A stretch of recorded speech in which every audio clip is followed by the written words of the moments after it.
Hi, I'm Angelique Letizia, a writer, director, and creator of the Call Cut Method. It's a tool to shift your frequency, rewrite your inner script, and realign you with the energy of your highest potential. This podcast is your behind-the-scenes pass to alchemizing that energy. So if you're ready to interrupt the script, reclaim your power, and write your story that you were actually born to live, you're in the right place.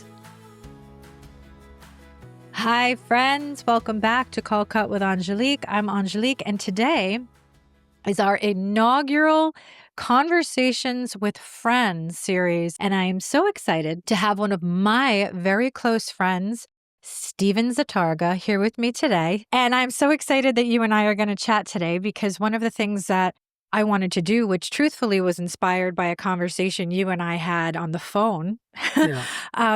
was to take the call cut into this friend conversation about things that are in our lives that we think about, things that we've talked about, things that we see. And I feel like one of the things that you and I were talking about that is super toxic, but very real, and it's pretty punishment. And when we first started talking about this, you were mentioning a conversation with a friend where she was having a lot of difficulty because people were actually mean to her simply because she was attractive. And I wanted to talk a little bit about that because this is a real thing Of course. Yeah. where when you're attractive, people punish you for it.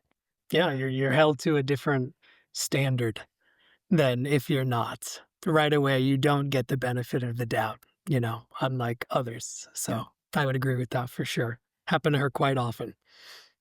And why would you think that is, though, that people... It stems from our own insecurities, I mean, we don't need to have a psychology degree to understand that, but it comes from jealousy, it comes from envy. You just treat them differently. Like you don't even know subconsciously that maybe you are jealous or envious of that person because they are beautiful and you want what they have just naturally. And maybe you see how easy it is for them to be beautiful, and maybe it took you a long time to make yourself beautiful, if it were fillers and Botox and diets and exercise and this and that. So I think there's a lot to unpack there, but that's where I think it all derives from. I don't even think it's conscious for the most part. I think you're probably right. I don't think it's conscious either. I don't think somebody wakes up in the morning and decides, I hate someone or I don't like somebody simply because they're pretty. I get strange things coming at me. And I think I told you this, that, I grew up having low self-esteem. And so I put my energy into my writing, into my work, into my art. And then as I started to now I'm into my 40s and I'm putting the work out there. And all of a sudden people are like, oh, well, the only reason that anybody's paying attention to anything that you have to say is because you're pretty. And I'm over here like, wait a minute, time out. First of all, I am not what today's standard would be of pretty. I mean, these girls look like they're stepping off of runways, right? And they're ridiculous looking. That's number one. Number two, I didn't go through all these years of low self-esteem and honing my talent for somebody to turn around and be like, oh yeah, no, you're not actually talented. This is just because you're pretty that people are. It's such a dismissal. Yeah. And it's like, no, it has nothing to do with that. There are a ton of very good looking or attractive people that don't have certain talents, Yeah. I think it depends what you're doing. It really you're putting yourself out there. So right away you'll be judged in that manner because what you're doing is public facing. But if what you're doing is not public facing, I don't think you're as heavily judged or scrutinized, or the credit gets taken away or the rug gets pulled underneath you right away because you're pretty. So I do think it does happen, but I think it happens more in a public forum when you're putting yourself out there. So I think it's hard to do, but You think more like on the social media, you mean like oh yeah, the of course, online of sort of... course. I mean, just think about it. I mean, any interaction you have in life, like if you find that person beautiful or handsome externally, right away, you're just naturally want them to like you or you want them to have a connection. And then maybe somebody who you're not attracted to at all, or you don't think is beautiful in the world standard of beautiful, you don't really care if you connect with that person. It's almost like the conversation is faster, it's more curt, it's more abrupt, and I catch myself doing it, and I think we all do it, and we don't even realize it. Really? Yeah. Like, you mean like dismissing Yeah. someone if they're not attractive? Yeah, Wow. but you're not yeah, it is at the end of the day when you reflect and you actually analyze what you did, it is dismissing, but in the moment, you're not even realizing you're doing it. Like, if you're Hmm. talking to somebody I think that's beautiful, you tend to ask more questions, so your answers have more words to them, you're a little bit more nervous, like, you could feel it, like, there's this underlying emotion that you wanna connect with that person, but then when you're speaking with somebody who's like a grump or someone who you don't think is you wanna connect with, right away, you just can't wait to sort of get out of there. The only time I think that doesn't happen is when you need to get something out of that person. So it doesn't really matter how they look because you have a different agenda, if that makes sense. I've seen that happen quite a bit where people treat people a certain way because they want something Of from them. course. So have I, unfortunately. Mm. That's life. It's really sad. And actually, something interesting that you said, because I feel like what we're really talking about is magnetism, Yeah, right?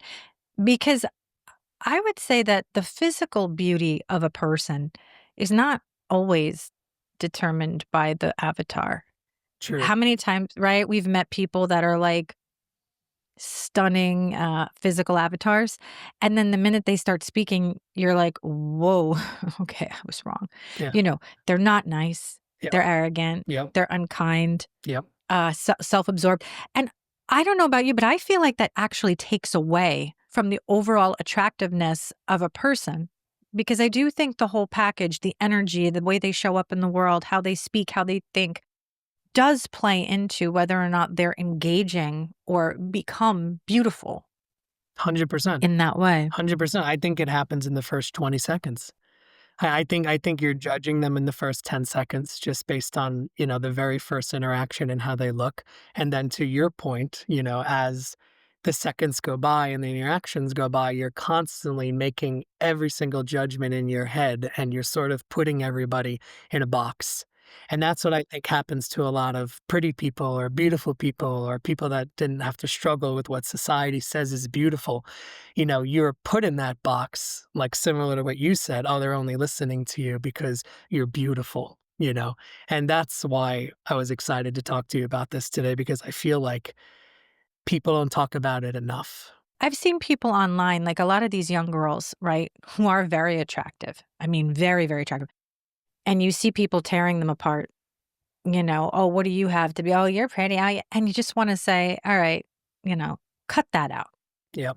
Right? This is a toxic mindset because you're attacking this person for the way they look. And what's interesting about that is they hate you if you're pretty. They hate you if you're ugly. They hate you if you're fat. They hate you if you're skinny. They hate you if you're smart. They hate you if you're stupid. So it's And then at like, the end of the day, they don't hate you, they hate themselves, right? okay, And that's where we circle back to where we're going. So that's it. Where we're going is that projection reflection thing, right? And yeah, and the feeling that if somebody is constantly judging other people, that is really just a projection of the lack of esteem that they have of in course. their own being. Because we don't know people enough to really know in a second, what their story is, why they got here, the Yeah, traumas, the dramas, right? of Everything that course. they've had to go to get wherever they are in their life. I remember when, oh man, the Mac was in my life, people thought, I had it easy because, my dad had a lot of money and, oh, you're pretty and you can just get what you want. And I'm going to say this again. Being attractive and being drop dead gorgeous and being model-esque and being, we're not on that's not the level. Attractive is attractive, pretty is pretty, beautiful. There's all different categories of it. But to punish someone because they are attractive is a bit odd to Yeah. me. Yep. I mean, how many people do you know actually sit there, reflect, and analyze their behavior. If they're not in therapy or they don't have a mentor or someone who helps them pause for a moment and actually reflect how they think and how they act and think through it, doesn't happen, in my opinion. I think a majority of people are living their life second by second, day by day. They're never reflecting on themselves. Of course, they'll reflect professionally or something with metrics and tangible results. But when it comes to how we treat people and how we talk to people, I mean, no one's really analyzing that unless somebody is driving them to analyze it. Yeah, and it's so sad too because it's like, everyone's got a thing. Everyone has a thing they don't like, thing they're not happy with, the thing they'd like to change. And I don't understand, people get shamed for doing plastic surgery. People get shamed for fillers and Botox and whatever. And then they also get shamed on the other side of the polarity spectrum for not Yeah. doing it. And, actually, funny enough, I was on TikTok and I saw a woman, they like to put in the box, what somebody said to them. And I guess this woman made a comment about this influencer having Botox and whatever. And the response was, well, you could use some. And here's what I feel. Two wrongs don't make it right. You know, even though, yeah, she attacked you. Yeah. Sure, she did. And it was not cool. But then to publicly out her and shame her, when do we kind of look at this and say, we can't heal and we can't create a world where the little girls coming up underneath us can really be comfortable in their own skin, regardless of whether or not they want to augment something or not. We're not going to be able to do that if we continuously shame people all the Of course. time for Of course. everything. And we've allowed it. I mean, we've allowed these keyboard warriors under the guise of freedom of speech to say whatever they want, the most vile, horrible things to people, which they would never have the audacity or the gall to do it in person. Social media and the internet, and we can go off on all these tangents, but it's totally shaping society in a very unhealthy way, in my opinion, which is really sad because we could be using it to help shape society in a much better way. But as usual, human beings, we're doing the opposite. Yeah, we are on a search and destroy mission. Yeah, I For mean, I couldn't imagine being a little girl or a little boy these days growing up with that's everything. My yeah, profile, the comments, the everything, and that like makes or breaks you. And if you don't have parents who actually parent to teach you to get through those hard times, I mean, you're screwed. There's no way. that's why, unfortunately, and I mean, I hate to go dark, but that's why the suicide rate in kids is up. Yeah. And it's starting at age 10. That's only 2 years older than my son, and I think about that. When I hear my son say things sometimes about his jawline, I mean, did you even know you had a jawline when you were 8? No, no, not at all, nor was I ever thinking of it. I mean, like, but again, it goes back to the beginning of our conversation, right? Like, I never had to think of my jawline, but maybe somebody who, didn't like their face did think about it, right? But I've seen your son. Your son is a gorgeous boy, right? Like, there's no Thank you. reason he should be debating his jawline I in any know, way, shape, or form at his age. So, and it's terrifying, when you hear these things and you're like, "Okay," and, I get right on it. It's like, wait a minute. We don't the thing you need to worry about with the jaw is that you can chew, right? That's what you need to that's the function get of the back to jaw. basics. Get back to basics. Like, Can't we just do this human thing? Yeah, and it becomes this really tough, toxic mentality that all of these kids are now adopting. When you hear 16-year-olds say, "Oh, I have to do preventative Botox," I'm like, "Whoa. Okay, look, Botox is a thing. You get to a certain point, if somebody wants to do it, Godspeed. That is your choice, and I don't think people should be um, criticized for it. However, do I think a 16-year-old who is at the prime of their beauty should be putting toxins in their face? I don't think so. it's deeper though, right? Like, because it's deeper because it's like, why do they feel or think that there's something wrong with them in the first place? right? Where did they read? What are they comparing to? Are we comparing to the Kardashians with billions of dollars to invest in their beauty? I mean, we've seen their before and after photos. I mean, it's a no-brainer. Like, And you know what's sad about the Kardashians is it's twofold. One, they can't keep up with this standard themselves, right? And then also, these are women who are really dysmorphic. yeah, They really don't see themselves as beautiful. You cannot possibly see yourself as beautiful if you are consistently trying to fix something. And right. I'm not talking about, a little thing here and there. I've talked about this with you. Like, I got the Quasimodo eye and the lips are uneven, and you're like, I don't know, And, the face starts to fall down, and you're like, holy hell, but at some point, right?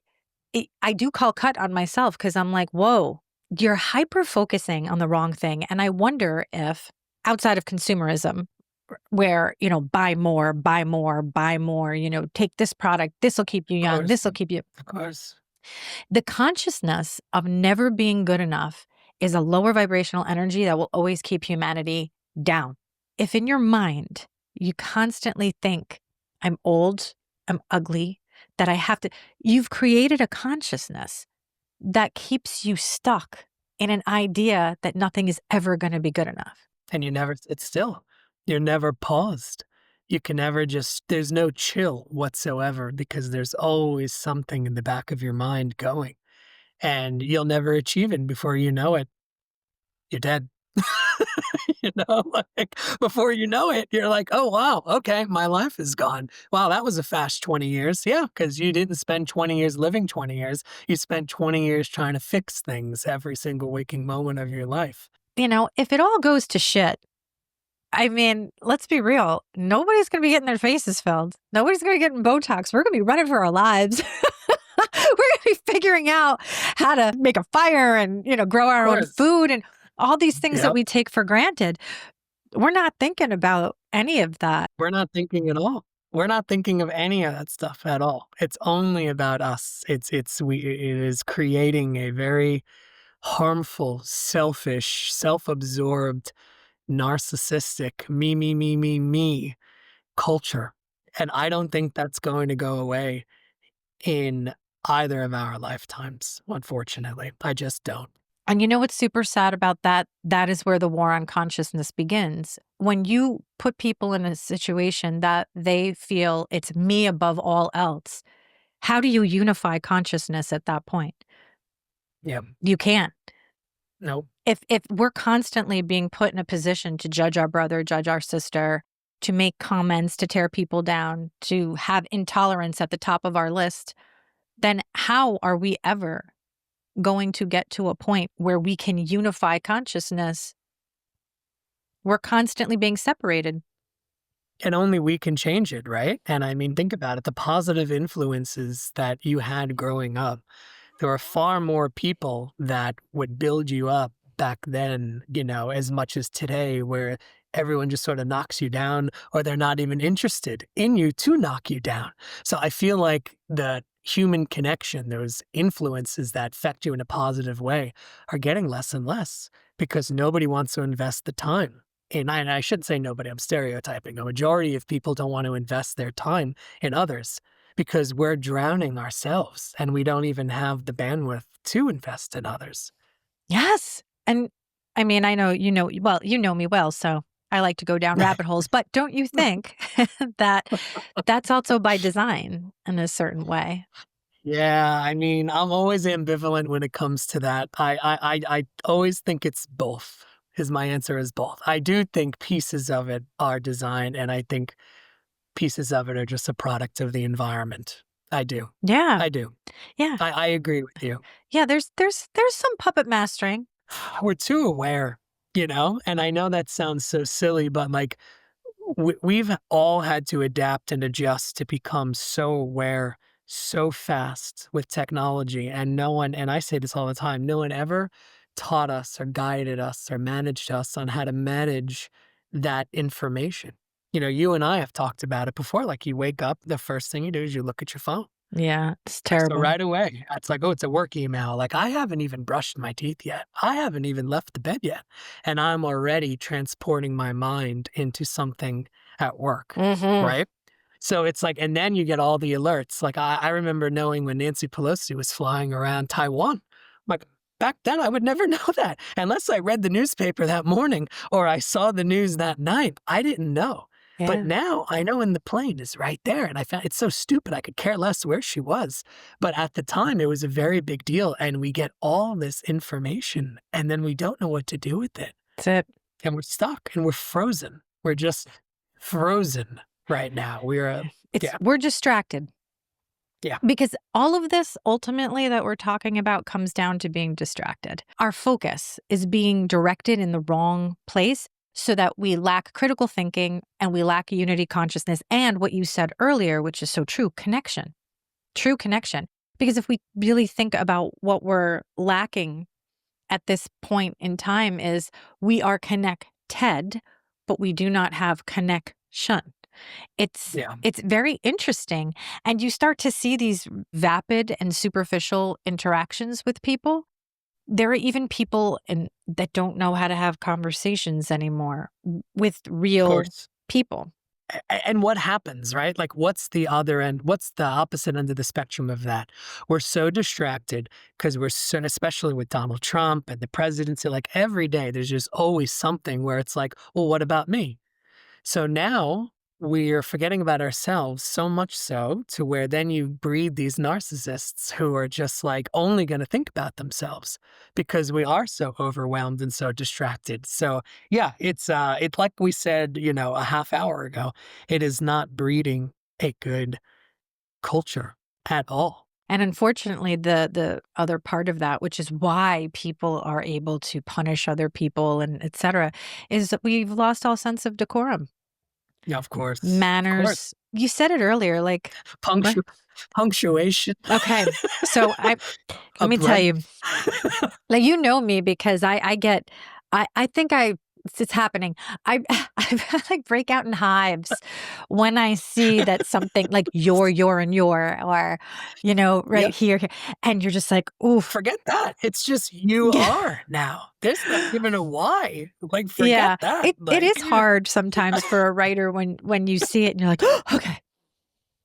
Relax yourself. Sometimes I do. I have to call cut on myself and be like, "All right, calm down, girl. It's going to be okay."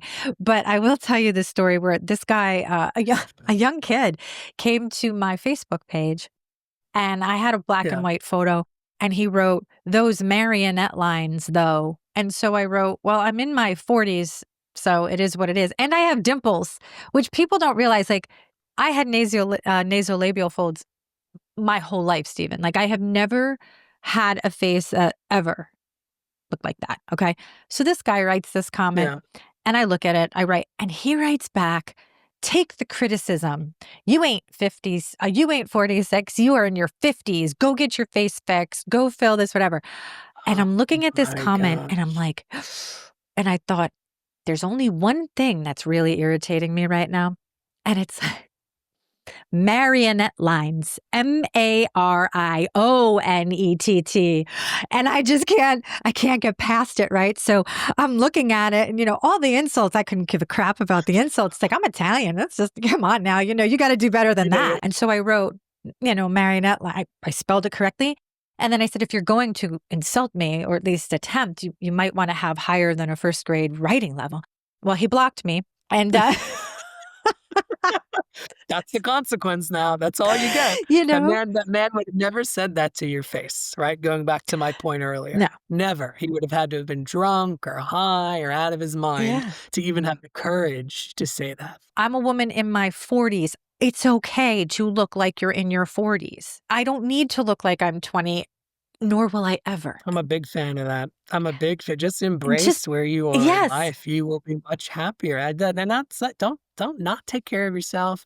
Don't not eat healthy. Don't not exercise. If you want to get a little Botox, get Botox, fine. But if you're 48 or you're 58, like you don't need to look 30 or No. 28. And If you can, good for you. Like that Kris Jenner thing, like she looks great with that yes. Yeah. Yeah. facelift that Right. she did. She looks stunning and great, Yeah. but it's not true. Like, it's not real. She's Right. said, what is she, 70? She's Yeah. 70 something. She's I mean, we'll have to look it up. I mean, you look 40. Like, that's odd. well, also, That's odd. when a facelift is fresh out of the oven, so to speak, um, Yeah. yeah, they're really at its peak. In a year, we're gonna see that. Oh, Yeah, see, the I fa didn't know. I don't know anything about that stuff. Okay, yeah, okay, it's okay. gonna settle, and she'll still look great, but she will not look that like that, no. It'll settle because Yeah. remember, everything in the face, if you're not, actively kinda working it working it out, Facial exercises. I know what you're talking about. Yeah. the face will eventually it just does. It's the part it's an aging, we lose the fat pads drop, and the bones in the face actually start to shrink and come in, and it's part of Yeah. that's why, men have, like, really super large noses when they're old and their ears, but it looks Yeah. like the whole rest of their face shrunk. That they didn't grow ears. It's just the bone in the face starts to shrink. And so Totally. Even your teeth crowd, right? Yeah, I yes, just said that's why that it's from the we're gonna orthodontist, be you on know? Invisalign forever. Forever. But everything changes, and the Buddhists will always say that change is inevitable, and that is actually reflected in the body as well. We've just become a culture of nitpicking, pulling Totally. people apart. I'm not happy in my life. I'm not comfortable in my own skin, so I'm gonna rip somebody else's skin off. That's right. And that's That's right. yeah, instead of just do you. It comes also with having free time. I'm sorry, like, I mean, I don't wanna go back too far, but, Uber Eats, you get food. You don't have to cook anymore. You don't have to grocery shop anymore. It comes to your delivery. If you have a job that actually works you 40 hours a week out of however many hours there are in a week, like, you have a lot of free time. We're not inventing things anymore. We're not creating things anymore. Like, so unless you're a writer or you're doing something, you're actually working on a project, what are we doing? Right? We're eating, we're drinking, we're going to the beach, we're hitting repeat. We're exercising, we're eating, we're drinking, we're having sex, we're hitting repeat. Like, and that's become the rhythm. So we have all this free time plus all this influence, all this social media to help us nitpick and validate it. All of a sudden, like, that's okay. That's normal. Oh, I can't believe she did that. Oh, I can't believe he or she looks like that. That's become part of the normal conversation.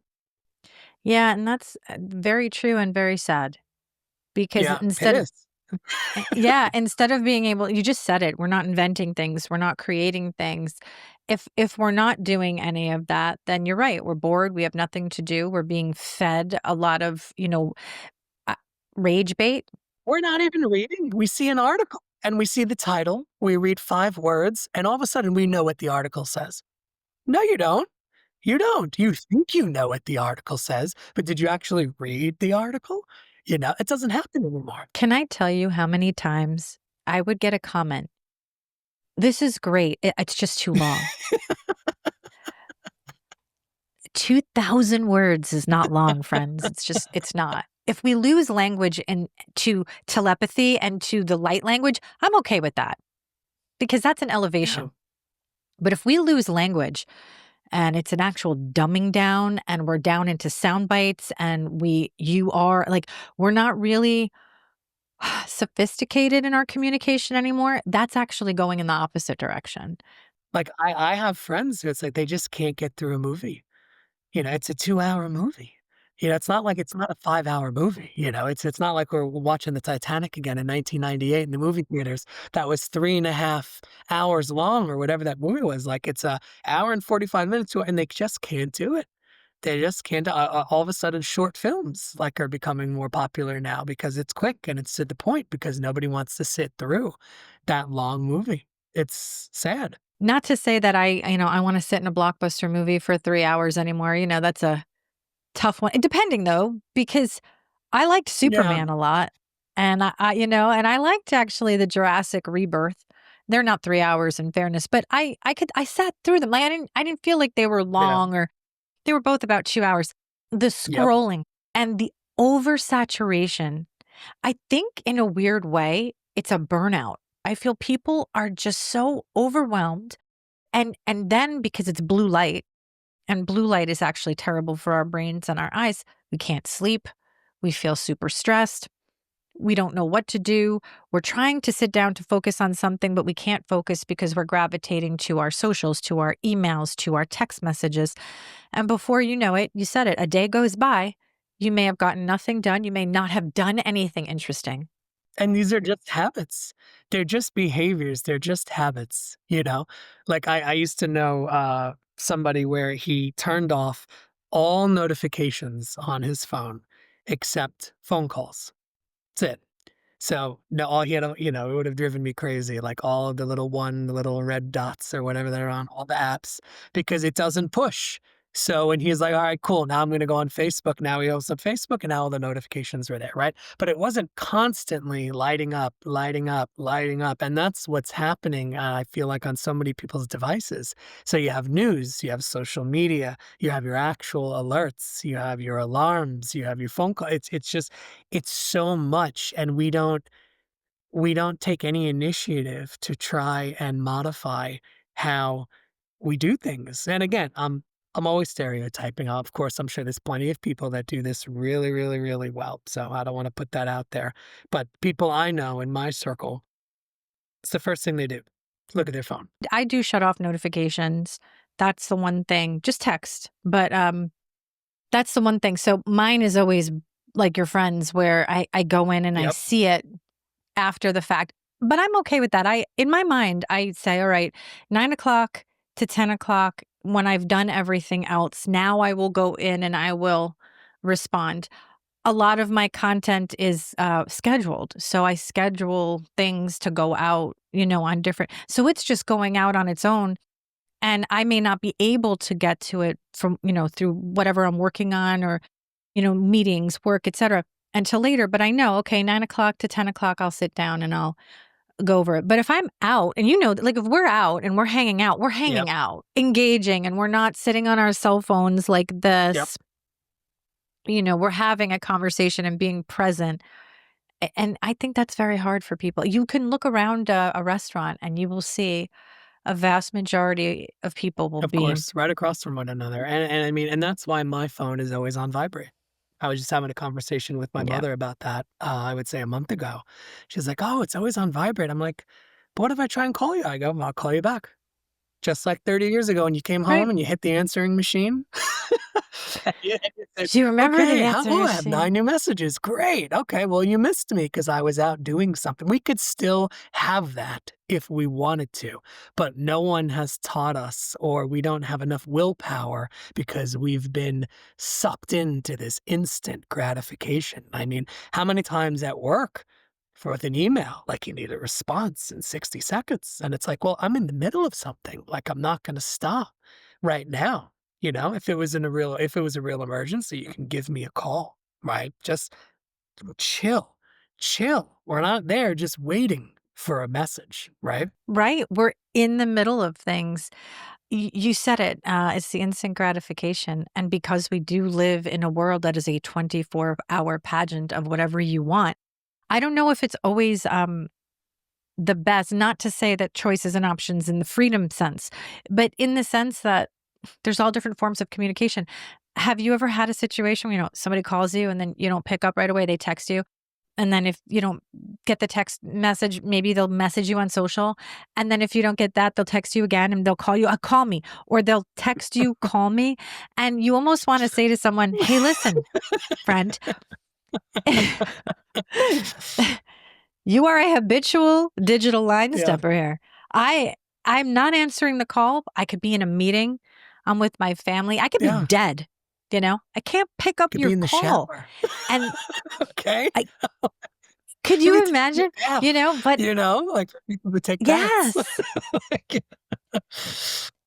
I think we need to give people the grace of being yeah, human. And we're not digital. We're not cyborgs. Maybe there are certain people, Elon, that want to make us into cyborgs. And hey, yeah. man, if that's what you want to do, Mr. Musk, Godspeed, sir. But, I'm down with the organic human Yep, avatar. That's my vibe. I like the Mother Earth connection and being yep. human. And if we can stop picking on people for the way they look, for the way they think, for the way they speak, stop putting a lot of pressure on people to perform, stop putting a lot of pressure on people to show up every minute of Yeah. the day, we can kind of go back to a less intense Yeah. Yeah. reality. Yeah. I mean, even as granular as the people that have the read receipts on the text messages, like I specifically don't.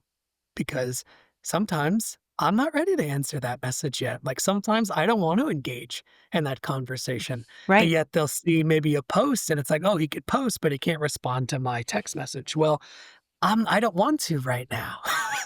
And I don't have to. Just because you put out a message, it doesn't make me less of a friend or less of a communicator. I just want to take control of when I communicate back and forth. I don't play games where I'm doing it on purpose. I'm just doing it because it's how I genuinely feel in the moment.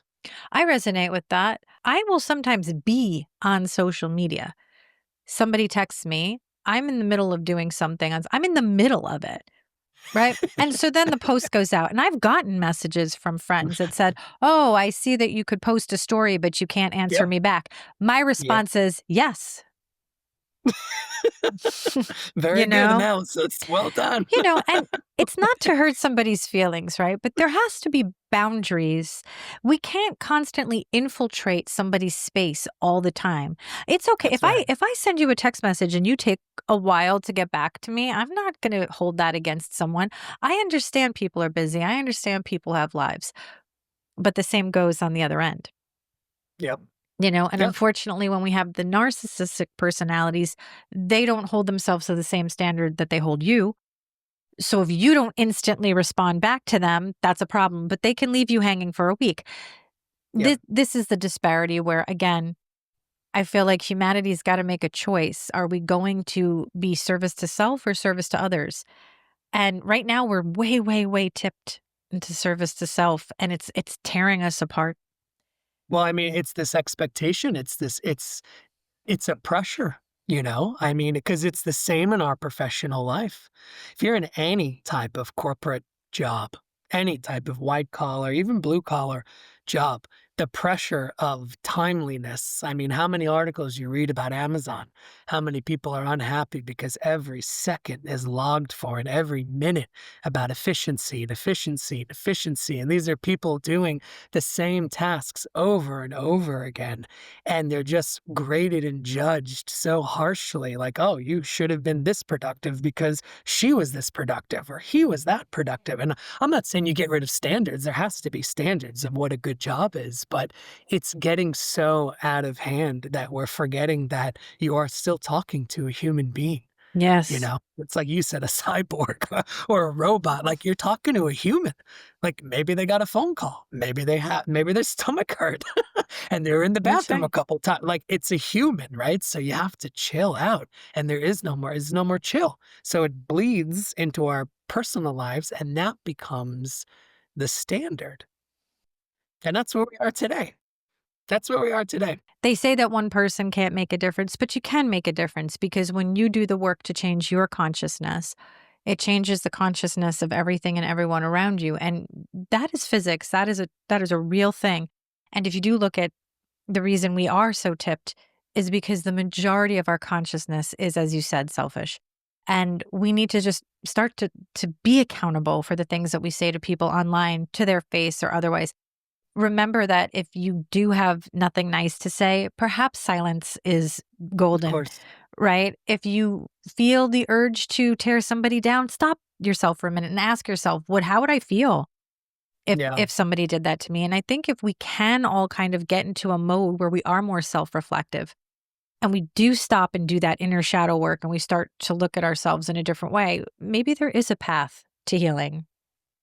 Well, I think it used to be about community, right? And the influence came from your neighbors because we knew our neighbors, right? And our community because we bonded over food or religion or upbringing or whatever heritage. It didn't matter. I don't think that's the game anymore. Like, that's not where we are today. I'm sure that still exists somewhere, but it's the influencers. And I mean the true influencers, not the Yeah. people that call themselves an influencer Yeah. because they go to a restaurant and they film Banana Foster's dessert being set on fire. If the Kardashians and the president and the athletes and the people who are looked as heroes or influencers, they're the ones, in my opinion, that can actually influence the change. I don't think the change, unfortunately, and I might be too cynical about this, but it could start with you, it can start with me, it can start with our spouses, but it might end there. And I know that's not a very positive way to look at it, but we pay more attention to Oprah and Trump and athletes and everybody I just said than we would a scholar, someone who has one or two PhDs in something. Like, that holds more weight now. Well, because right now we are in well, I hate to say this, but we're in a battle of constitution versus corporation.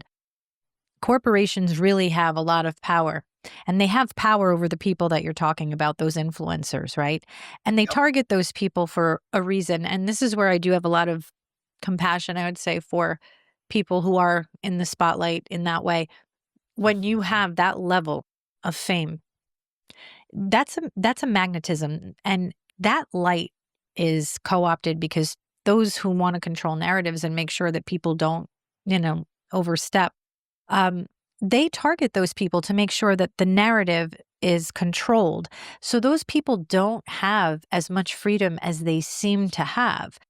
Once you're bought and paid for, you are bought and paid for. Your for voice sure. is now owned. Your image is now owned. I mean, look at Hollywood. Look at the Academy. I mean, we won't even go into it Nope, because we don't have enough time. we don't. But that's the point. So I do think people like us do have to start doing it because it's a ripple effect. And Yeah, and yeah. eventually there are going to be influencers and movie stars. Trust me, they're out there. They're gonna, especially these younger generations. These younger generations can be very impressive. They're polarized, right? Where you get scared on one end and you're like, whoa, okay. But then sometimes I hear some of them speak and I'm like, you know what? Okay. All right. I like this. I like where these kids are going. I like what they're thinking.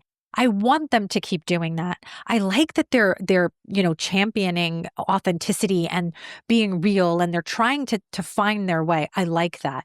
And I feel like if we get up under them, these older generations, we will have a path forward.